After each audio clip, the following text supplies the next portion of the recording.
খুব ইম্পর্টেন্ট কথা। কিভাবে বুঝবেন যে আপনার মধ্যে অহংকার আছে? একদম ইম্পর্টেন্ট, এটা মনে রাখবেন। আপনি এখনই বুঝতে পারবেন যে আপনার মধ্যে অহংকার আছে কিনা। ধরেন আপনি একটা খুব মানে সাধারণ পোশাক পরে বাইরে বের হয়েছেন। আপনি চিন্তা করতেছেন যে আমাকে কি গুরুত্বপূর্ণ কোনো লোক দেখে ফেলবে।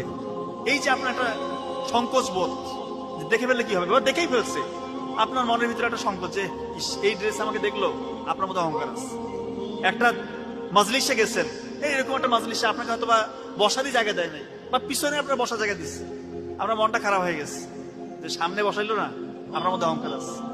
আপনি রাস্তা দিয়ে হাঁটতেছেন, আশা করতেছেন যে ওই ব্যক্তিটা আগে আমাকে সালাম দিবে, মানে সে আমাকে একটু সম্মান প্রদর্শন করবে। এই যে একটা ফিলিংস, আপনি ধরে নেবেন আপনার মধ্যে অহংকার, একদম নিশ্চিত অহংকার আছে আপনার। কথা কি বুঝতেছেন? এগুলো দেখেই আপনি বুঝতে পারবেন যে আমি লোকটা আসলে অহংকারী নাকি নিরহংকারী। আপনি দেখেন যে আপনি কতটুকু কি আছেন। তো আমরা চেষ্টা করব সর্বোচ্চ যে অহংকার থেকে নিজেকে মুক্ত রাখা।